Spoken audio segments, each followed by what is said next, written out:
السلام علیکم every one. آج ہم ابواب دیکھیں گے ماضی مجرد کے.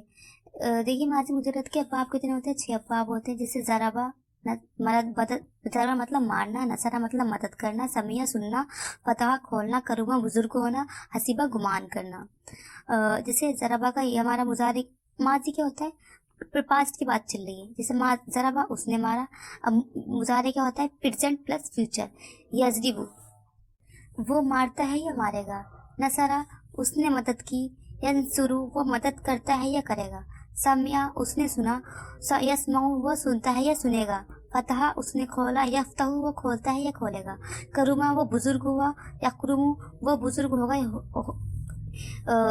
یا ہوتا ہے یا ہوگا. یہ بزرگ ہونا مطلب بوڑھا ہونا نہیں ہے، بزرگ مطلب ہونا ہے بہت عزت، کرم، اکرام، اس ٹائپ کی بات ہو رہی ہے. حسیبہ اس نے گمان کیا. یا حسیب وہ گمان کرتا ہے یا کرے گا.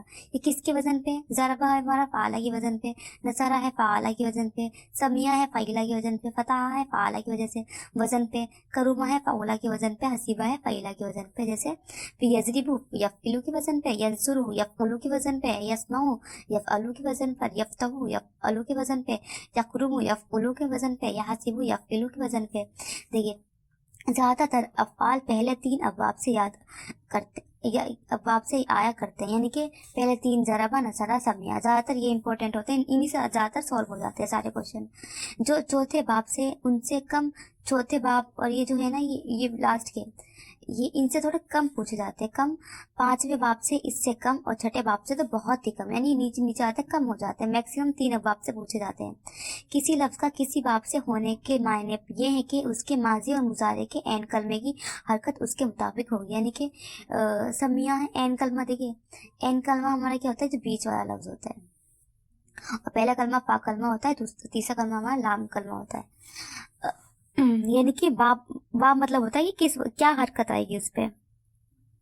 مثلاً کہا جائے جیسے غسلہ ہے دھونا، باب ضربہ سے ہے تو اس کا مطلب یہ ہوگا کہ اس کا ماضی مفتوح العین یعنی غسل ہے، اور مضارع مکسور یعنی یفعلو ہے، کیونکہ ضربہ کا ہمارا مضارع کیا ہو جائے گا. اب دیکھیے ہم اس کی باب یاد کر لیتے تو اس سے مضارع کا سوچ لیتے کہ عین کلمے پہ کیا آئے گا.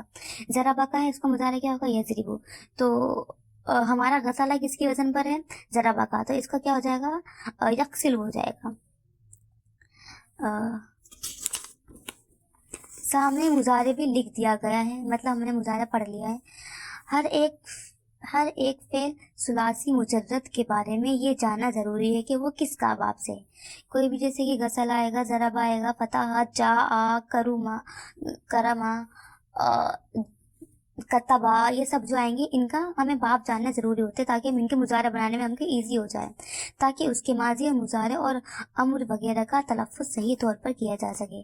اسی لیے لغت کی کتابوں میں ہر ایک مادہ فعل کے سامنے اس کے باب کی طرف اشارہ کر دیا جاتا ہے، اور وہ اس طرح کہ اگر باب ضربہ سے ہے تو اس کے سامنے زو بنا دیں گے. اب دیکھیے کوشچن کیا آتا ہے، ضربہ لکھ دیں گے اور بریکٹ میں لکھ دیں گے زو، تو ہمیں پوچھے گا کون سے باب سے ہے، تو ہم بتا دیں گے کہ یہ باب ضربہ سے ہے، یعنی اس کا پہلے کا ورڈ لکھ دیں گے. سمیہ ہے تو سین لکھ دیں گے، اور باب نصرہ سے ہے تو نون، اور باب سمیہ سے ہے تو سین، باب فتح سے ہے تو فا، باب کرومہ سے ہے تو کاف، اور باب حسیبہ سے ہے تو خا لکھ دیا کرتے ہیں. چنانچہ ہم بھی آئندہ سے سلسلہ یعنی کہ اب آگے یہی یوز کریں گے. شکریہ.